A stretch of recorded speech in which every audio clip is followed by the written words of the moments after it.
Who are you? The name you were given? The thoughts running through your mind? The sum of your experiences? We cling to the idea of a stable, consistent self, yet the deeper we look, the more it unravels. The self is not a thing, it is a process. An illusion sustained by memory, language, and social reinforcement. What you call you is nothing more than a story, a convenient fiction designed to make existence more digestible. Neuroscience has shattered the comforting belief in a single, unified self. The brain is not a centralized command center with a stable identity, but a collection of competing neural networks, each taking turns controlling the spotlight of consciousness. The self you experience in one moment is not the same as the self you experience in another. It is a shifting mirage, constantly reconstructed.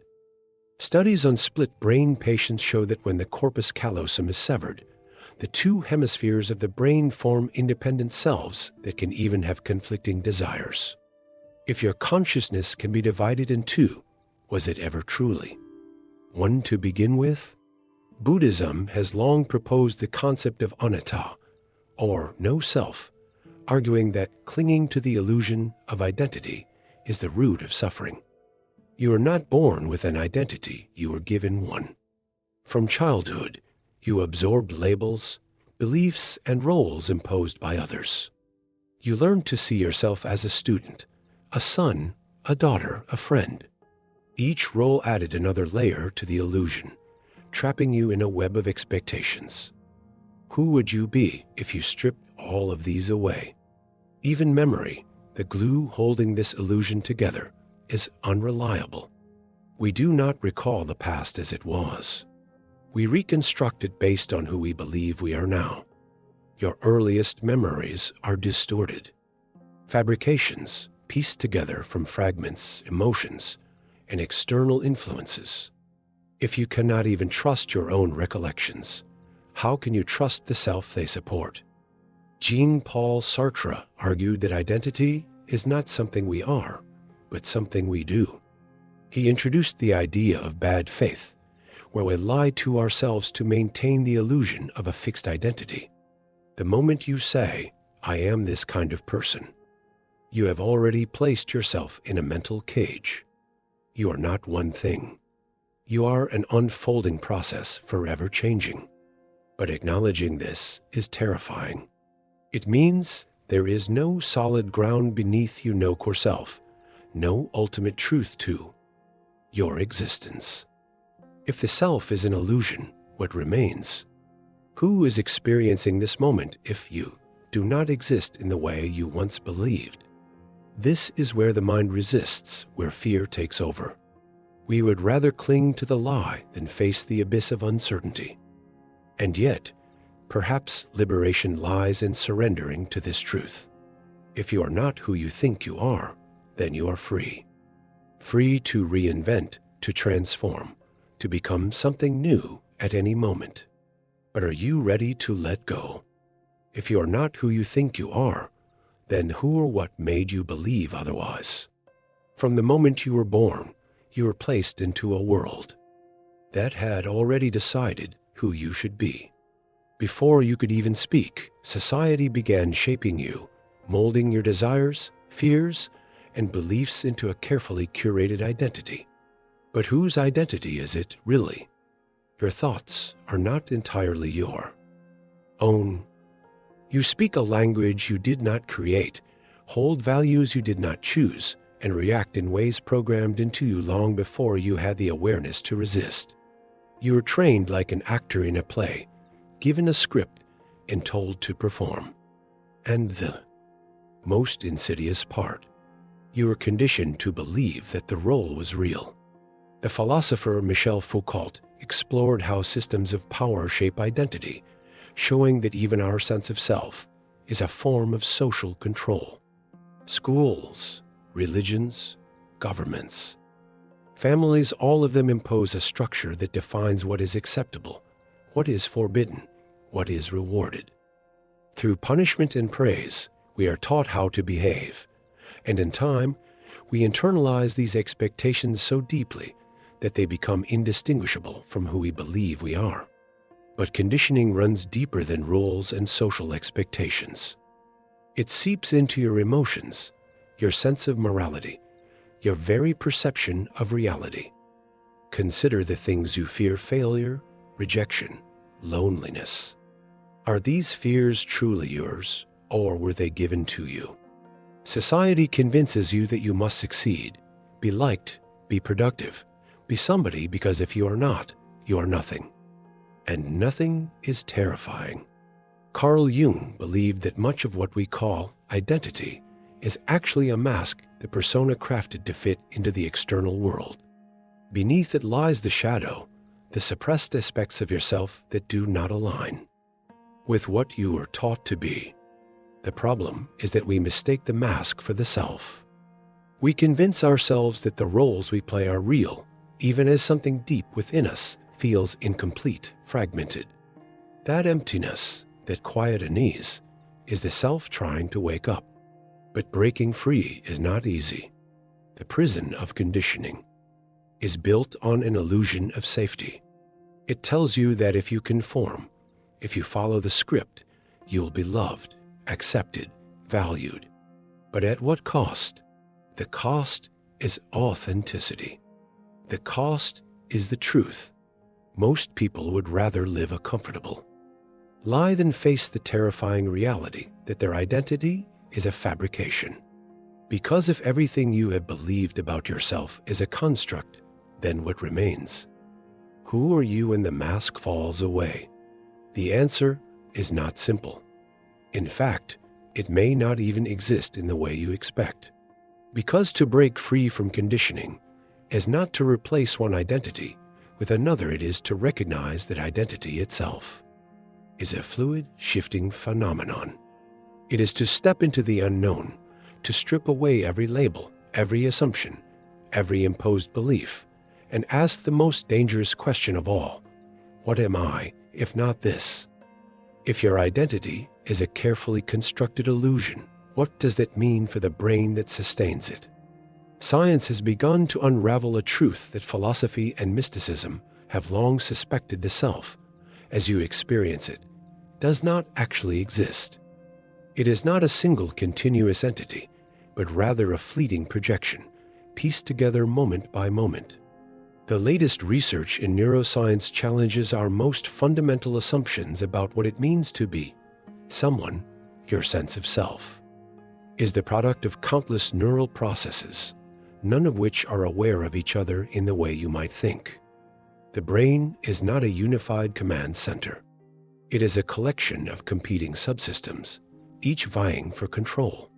The neuroscientist David Eagleman describes consciousness as a neural parliament where different networks debate and take turns guiding behavior.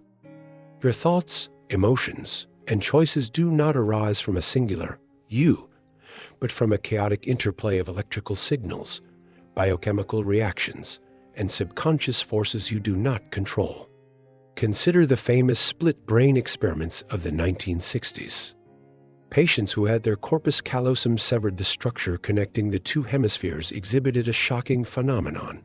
Their left and right brains began acting independently, as if two separate selves were trapped in the same body. One hand could reach for an object while the other pulled it away. One half of the brain could laugh at a joke the other did not understand. If a single self truly existed, how could it be divided? The conclusion was unsettling. What we call the self is merely an illusion stitched together by the brain, a convenient fiction that helps us navigate the world. Even memory, the foundation of personal identity, is far less reliable than we believe. Studies show that every time you recall a moment from your past, your brain alters it, distorting details and emotions to fit your current self-image. This means that your past is not fixed, it is rewritten each time you remember it. If identity is based on memory, and memory is an ever-changing story, then who are you really? The neuroscientist Anil Seth argues that the self is nothing more than a controlled hallucination, Just as the brain constructs a coherent visual world from fragmented sensory data, it constructs a coherent identity from scattered thoughts and impulses. The moment you wake up in the morning, the brain reassembles the illusion, giving you the comforting sense that you are the same person who fell asleep the night before. But this is just a trick of continuity. Every cell in your body has changed. Every thought is new, and the you of yesterday is nothing more than a ghost, a memory reconstructed by neural circuits that do not realize the deception. And yet, despite the overwhelming evidence, we resist this truth. The ego clings to its illusion of selfhood, terrified of dissolution. Why? Because the death of the ego feels like the death of everything. If you are not your name, not your past, not your thoughts or desires, then what remains? This is the point where the mind recoils in fear, searching desperately for something solid to hold on to. But what if freedom lies in letting go? What if the death of the ego is not the end, but the beginning? If everything you believe about yourself is a fabrication, what happens when the illusion shatters? Most people will never find out. They will spend their lives clinging to a narrative, desperately reinforcing the idea of a stable identity, terrified of what lies beyond. But those who dare to question, who dare to strip away the layers of conditioning, memory, and ego will discover something unsettling, yet profoundly liberating. Who are you without your story? If you let go of your past, your name, your achievements, and your failures, what remains? The mind resists this question because it thrives on structure, on definition. It wants to be something rather than nothing. But here lies the paradox. The moment you stop grasping for an identity, you become free. Philosophers and mystics throughout history have pointed toward this realization. The concept of anatta in Buddhism teaches that the self is an illusion, a fleeting pattern of thoughts and sensations with no coalescence. The Advaita Vedanta tradition of Hinduism argues that our true nature is not the individual ego, but something vast, limitless, and beyond definition. Even existentialist thinkers like Jean-Paul Sartre, despite rejecting spiritual notions, acknowledge that we are condemned to be free precisely because there is no fixed self. We are nothing but possibility. But this freedom comes with a cost. To break the illusion is to embrace uncertainty, to exist without the comforting fiction of a stable identity. This is why most people resist it. They would rather live as a character in a story than step into the unknown. The ego fears annihilation, mistaking it for death, but in truth, it is only the death of a false self. So what happens when you let go? When you stop identifying with your thoughts, when you cease believing in the fixed nature of your personality, something shifts. You begin to experience life not as a someone moving through time, but as a fluid, ever-changing awareness. You see yourself not as a rigid identity, but as a continuous unfolding, a process without boundaries. This is not a theoretical exercise. You can witness this for yourself.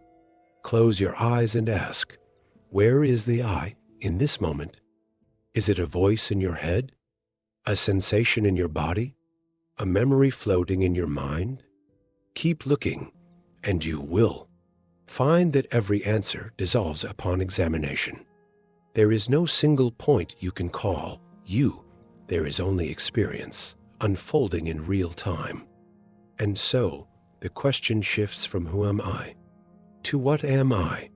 Or perhaps more accurately, am I anything at all? The mind may panic at this realization, scrambling to reconstruct a sense of self. But if you sit in the silence long enough, something remarkable happens. The need for identity fades. The burden of being someone lifts. You no longer exist as a name, a story, a past. You simply exist. And in that space, beyond the illusion, beyond the fiction of identity, you might just find the thing you've been searching for all along. But are you ready to let go? Or will you return to the story, to the comfortable dream of selfhood? The choice has always been yours, if choice even exists at all.